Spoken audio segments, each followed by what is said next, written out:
Hello बच्चों, आप सब कैसे हो। और मैं उम्मीद करती हूँ कि आप सब बहुत अच्छे होंगे।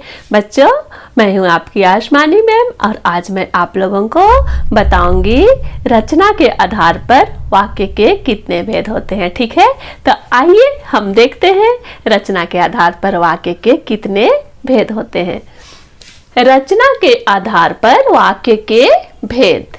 रचना के आधार पर वाक्य के 3 भेद होते हैं। पहला सरल वाक्य, दूसरा मिश्रित वाक्य, तीसरा संयुक्त वाक्य। ठीक है, तो आइए हम एक एक करके जानते हैं सरल वाक्य, मिश्रित वाक्य और संयुक्त वाक्य क्या है।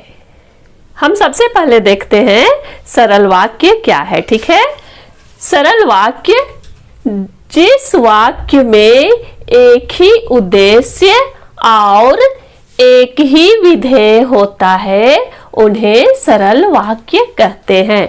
बच्चों, मैं जो भी पढ़ा रही हूँ उसे आप लोग ध्यान से सुनिए और ध्यान से समझिए। ठीक है, और मैं हमेशा कहती हूँ कि यदि हो सके तो आप लोग एक कॉपी और पेन ले सकते हैं और इसे नोट भी कर सकते हैं। तो आप लोग इसे ध्यान से समझे। जिस वाक्य में एक ही उद्देश्य, उद्देश्य का मतलब क्या है? उद्देश्य अर्थात कर्ता है। अब ये मत पूछिएगा कि कर्ता क्या है। कर्ता का मतलब होता है वाक्य में जो काम को करने वाला हो। ठीक है, कर्ता मतलब काम को करने वाला। और एक ही विधेय अर्थात क्रिया। विधेय का मतलब क्या होता है? क्रिया, एक ही क्रिया हो।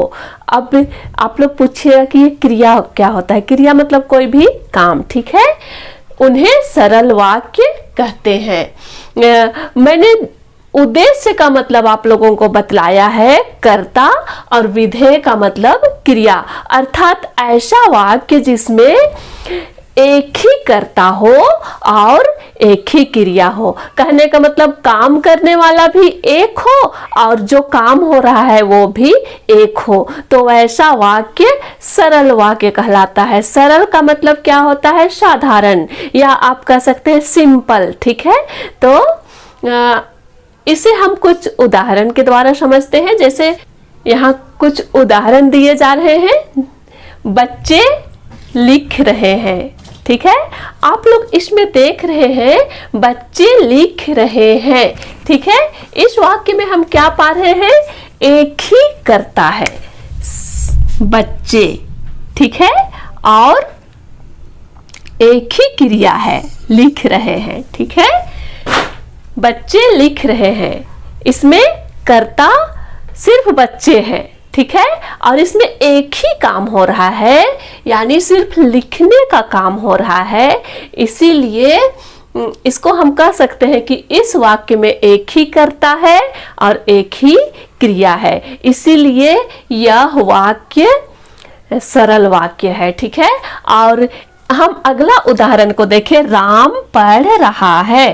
राम में हम देखें एक ही कर्ता है और एक ही क्रिया है। इसमें अकेला राम पढ़ रहा है और एक ही काम हो रहा है, सिर्फ पढ़ने का काम हो रहा है। ठीक है, आगे हम देख रहे हैं गाय घास खा रही है। इस वाक्य में हम देख रहे हैं एक ही कर्ता है और एक ही क्रिया है। ठीक है, अगला वाक्य हम देखेंगे सिंह दहाड़ता है। एक ही कर्ता और एक ही क्रिया। ठीक है, वह क्रिकेट खेलता है। एक ही करता है और एक ही क्रिया है। तो इन सब वाक्यों में हमें क्या मिलता है कि काम करने वाला एक ही है और जो काम हो रहा है अर्थात क्रिया भी एक ही है। तो बच्चों, परिभाषा क्या कहता है? जिस वाक्य में एक ही उद्देश्य अर्थात एक ही कर्ता और एक ही विधेय अर्थात एक ही क्रिया हो उन्हें सरल वाक्य कहते हैं। तो ये सारे वाक्य जो आप देख रहे हैं ये सारे सरल वाक्य हैं। ठीक है, तो आइए अब हम आगे देखते हैं मिश्रित वाक्य। अब हम आगे देखते हैं मिश्र वाक्य क्या है। मिश्र वाक्य बच्चों, मैं बार बार आपसे कहती हूँ कि आप लोग ध्यान से समझिएगा। ठीक है, जिस वाक्य में एक ही मुख्य मुख्य उपवाक्य हो तथा अन्य उपवाक्य उस पर आश्रित हो उसे मिश्र वाक्य कहते हैं। हमारा परिभाषा क्या कह रहा है कि जिस वाक्य में एक ही मुख्य उपवाक्य हो, ठीक है। मुख्य कहने का मतलब क्या हुआ, मेन, ठीक है, प्रधान, जिसमें एक ही मुख्य उपवाक्य हो और अन्य जो वाक्य होते हैं वो उस पर आश्रित हो। आश्रित कहने का मतलब क्या होता है, उस पर निर्भर हो, उस पर डिपेंड हो, ठीक है। तो उसमें जो अन्य वाक्य जो होते हैं उस पर निर्भर रहते हैं, ठीक है, उस पर आश्रित रहते हैं। मिश्र कहने का मतलब क्या हुआ, मिश्र कहने का मतलब हुआ मिला हुआ, वे एक दूसरे पर मिले हुए रहते हैं, ठीक है। एक दूसरे पर दो वाक्य एक दूसरे पर आश्रित रहते हैं, एक दूसरे पर निर्भर रहते हैं। या हम कह सकते हैं कि दोनों वाक्य एक दूसरे के बिना अधूरे होते हैं। अगर हम एक वाक्य को बोले तो वो हमें अधूरा लगता है, ठीक है। आश्रित का मतलब क्या हुआ कि वे एक दूसरे पर आश्रित है, एक दूसरे पर निर्भर है, ठीक है, वे एक दूसरे के बिना अधूरे हैं, ठीक है। यह है मिश्र वाक्य जिसमें एक ही मुख्य उपवाक्य हो और अन्य उपवाक्य उस पर आश्रित हो। आप लोग समझ गए होंगे। इसकी हम पहचान कैसे करेंगे, ठीक है, हम इसको पहचानेंगे कैसे। तो बच्चों आइए हम जानते हैं कि मिश्र वाक्य की पहचान हम कैसे करेंगे। तो जिस वाक्य को कुछ योजक शब्द जोड़ते हैं, ठीक है। तो बच्चों आइए हम जानते हैं कि मिश्र वाक्य की पहचान हम कैसे करें, ठीक है। तो आप लोग देखिए इसकी पहचान, जिन वाक्यों को इन योजकों के द्वारा, ये सब क्या है, योजक है। योजक का मतलब क्या होता है, जो एक दूसरे को जोड़ते हैं, ठीक है। तो जिन वाक्यों को इन योजकों के द्वारा जोड़ा जाता है वे मिश्र वाक्य होते हैं, ठीक है। तो ये है मिश्र वाक्य की पहचान, ठीक है। तो जिन वाक्यों में कि, जिसे, जिसने, जिसको, जैसा, वैसा, जब, तब, जहां, वहां, जिधर, उधर, जितना, उतना, जो, वह, यदि, तो, जैसे, रहे, तो ये सब मिश्र वाक्य की पहचान है। हम इन योजक शब्दों के द्वारा मिश्र वाक्यों की पहचान करते हैं। तो आपको इसे याद कर लेना है कि मिश्र वाक्य की पहचान हम कैसे कर सकते हैं। ये मिश्र वाक्य की पहचान है, ठीक है। आप लोग इन योजक शब्दों को ध्यान से देखिए, ये जो है मिश्र वाक्यों को क्या करते हैं, आपस में जोड़ते हैं, ठीक है। तो आइए हम कुछ उदाहरण देखते हैं। बच्चों यहाँ देखिए, शिक्षक ने कहा कि कल विद्यालय बंद है। शिक्षक ने कहा कि कल विद्यालय बंद है। हम यहाँ देखते हैं कल विद्यालय बंद है, किसने कहा, शिक्षक ने कहा, ठीक है। कल विद्यालय बंद है, किसने कहा, शिक्षक ने कहा। तो हम जानते हैं कि ये एक दूसरे पर आश्रित कैसे है। ये कल विद्यालय बंद है, ये मुख्य वाक्य है, और शिक्षक ने कहा कि, ये शिक्षक ने कहा, ये आश्रित वाक्य है, ठीक है। विद्यालय बंद है, ये मुख्य वाक्य है, शिक्षक ने कहा, ये आश्रित वाक्य है, और इन दोनों वाक्यों को की जोड़ता है, ठीक है। और ये आश्रित वाक्य इस पर निर्भर है, ठीक है, इस पर आश्रित है। ये मुख्य वाक्य है और ये आश्रित वाक्य इस पर आश्रित है, इस पर डिपेंड है, ठीक है। वो कैसे, सो देखिए, जैसे मैंने आप लोगों को क्या बतलाया कि मिश्र वाक्य जो है वे एक दूसरे के बिना अधूरे होते हैं, वे उनको अगर हम पूरा नहीं बोले तो वे अधूरे लगते हैं, ठीक है, वे पूर्ण नहीं लगते हैं। यदि हम कहें शिक्षक ने कहा कि, शिक्षक ने कहा कि कहने से हमें कैसा लगता है कि ये वाक्य अधूरा है। हम केवल इतना ही बोलेंगे कि शिक्षक ने कहा कि, तो ये वाक्य हमें अधूरा लगता है, ये अपने आप में पूर्ण नहीं लग रहा है, ठीक है। इस वाक्य को पूरा करने के लिए हमें इसकी जरूरत है। जब हम कहेंगे शिक्षक ने कहा कि कल विद्यालय बंद है, तब ये वाक्य पूर्ण लगता है, ठीक है। यदि हम कहें शिक्षक ने कहा कि, तो ये वाक्य अधूरा लगता है। अर्थात विद्यालय बंद है ये मुख्य वाक्य है और शिक्षक ने कहा ये उस पर आश्रित है। यदि हम विद्यालय बंद है नहीं कहेंगे तो ये अधूरा लगेगा, ठीक है। शिक्षक ने कहा कि ये अधूरा लगेगा, ठीक है। आगे हम उदाहरण देखते हैं। यदि परिश्रम करोगे तो सफलता मिलेगी। यदि परिश्रम करोगे तो सफलता मिलेगी। यहाँ सफलता मिलेगी मुख्य वाक्य है, ठीक है, और उस पर आश्रित वाक्य है यदि परिश्रम करोगे, ठीक है। और ये दोनों वाक्यों को जोड़ता है।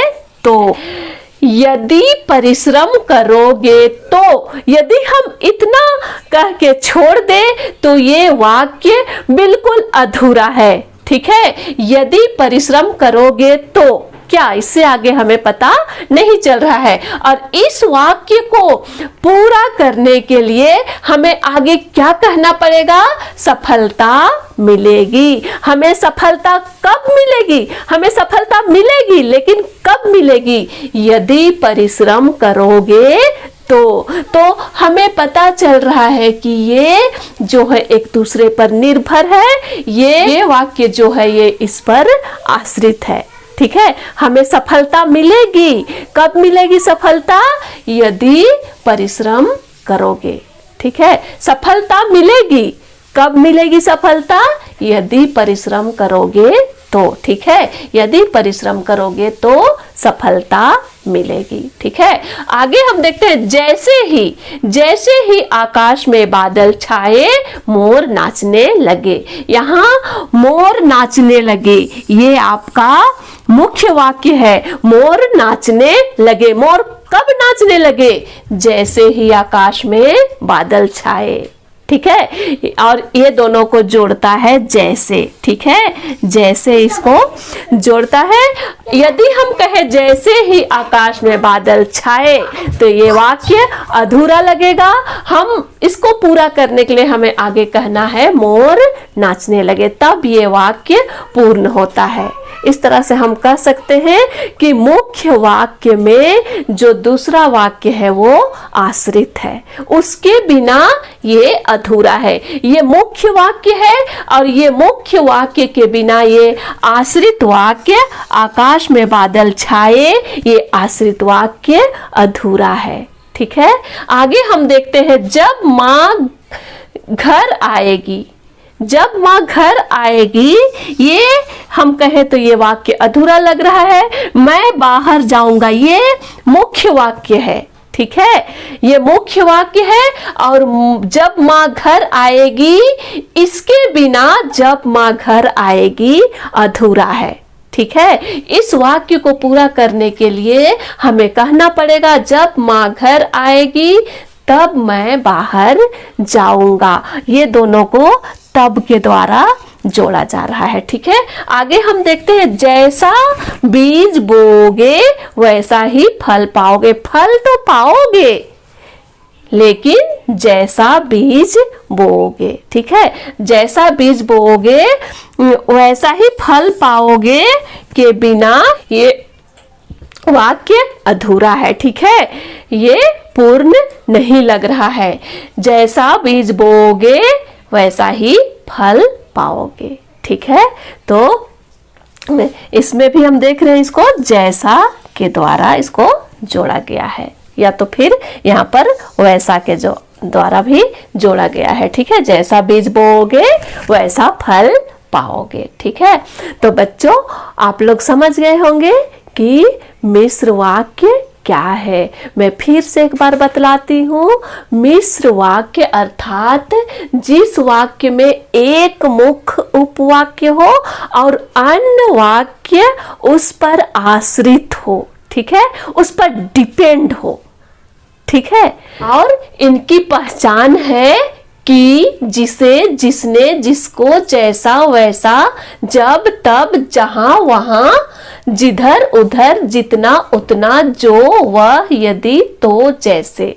अगर आप लोग इसकी पहचान नहीं कर पा रहे हैं तो आप लोग इसे याद कर ले, ये मिश्र वाक्य की पहचान है। ठीक है, मैंने उदाहरण के द्वारा समझाया कि ये वाक्य कैसे एक दूसरे पर आश्रित है। ठीक है, तो बच्चों आइए हम आगे देखते हैं संयुक्त वाक्य क्या है। आइए हम आगे देखते हैं संयुक्त वाक्य क्या है। ठीक है, संयुक्त वाक्य जिन वाक्यों को योजक शब्दों के द्वारा जोड़ा जाता है उन्हें संयुक्त वाक्य कहते हैं। जिन वाक्यों को योजक शब्दों के द्वारा, योजक शब्द क्या है? जो एक दूसरे को आपस में जोड़ते हैं। ठीक है, तो जिन वाक्यों को योजक शब्दों के द्वारा जोड़ा जाता है उन्हें संयुक्त वाक्य कहते हैं। संयुक्त वाक्य का अर्थ है जुड़ा हुआ। ठीक है, संयुक्त का मतलब क्या होता है? जुड़ा हुआ, वे एक दूसरे से जुड़े हुए हैं और उनको जोड़ने के लिए कुछ योजक शब्द होते हैं। ठीक है, और संयुक्त वाक्य की विशेषता क्या है? ये एक दूसरे पर आश्रित नहीं होते, ये पूर्ण रूप से स्वतंत्र होते हैं। ठीक है, संयुक्त वाक्य की विशेषता क्या है कि ये एक दूसरे पर डिपेंड, एक दूसरे पर निर्भर नहीं होते हैं, ये अपने आप में स्वतंत्र होते हैं। ठीक है, मिश्र वाक्य में मैंने क्या बतलाया था कि वे एक दूसरे पर आश्रित होते हैं, एक दूसरे के बिना वे अधूरे होते हैं, लेकिन संयुक्त वाक्य में ये बात नहीं है। संयुक्त वाक्य एक दूसरे पर आश्रित नहीं होते हैं, ये पूर्ण रूप से अपने आप में ही स्वतंत्र होते हैं। और इसकी पहचान क्या है? कहने का मतलब, परिभाषा क्या है? योजक शब्दों के द्वारा जुड़े होते हैं। ठीक है, तो योजक शब्द क्या है? और, अथवा, किंतु, परंतु, या, तथा, लेकिन, अतः, पर, अन्यथा, एवं, इसलिए, ये योजक शब्द है। ये संयुक्त वाक्य की पहचान है। इसके द्वारा संयुक्त वाक्यों को जोड़ा जाता है। ठीक है, आइए हम कुछ उदाहरण देखते हैं। ठीक है, मैं स्टेशन पहुंचा लेकिन गाड़ी जा चुकी थी। ठीक है, यहाँ पर दो वाक्य है। एक क्या है?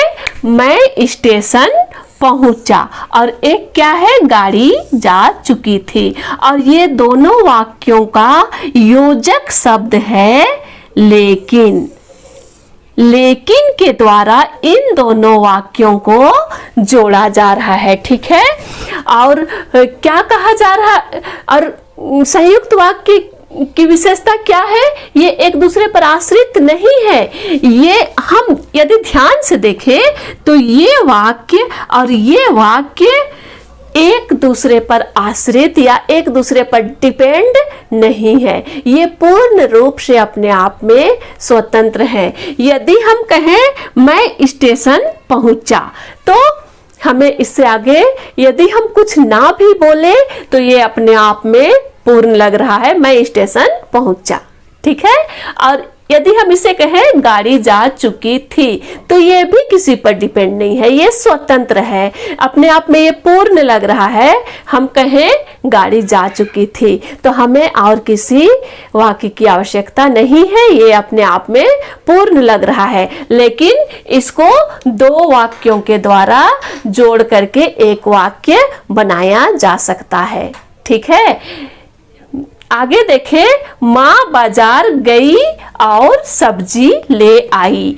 इन दोनों वाक्यों को और के द्वारा जोड़ा जा रहा है, लेकिन हम माँ बाजार गई कहे तो ये भी अपने आप में पूर्ण है, सब्जी ले आई कहे तो ये भी अपने आप में पूर्ण है। ठीक है, लेकिन यदि हम इसे संयुक्त वाक्य बनाते हैं तो इसे और के द्वारा जोड़ते हैं, माँ बाजार गई और सब्जी ले आई, लेकिन ये दोनों एक दूसरे पर आश्रित नहीं है। ठीक है, उसी तरह आप चाय लेंगे या कॉफी, ये भी आप चाय लेंगे या के द्वारा या कॉफी, इसको जोड़ा जा रहा है। ठीक है, तो इस तरह से हम कह सकते हैं कि ये दोनों जो है वे अपने आप में स्वतंत्र है। ठीक है, कल रविवार है अतः विद्यालय बंद है।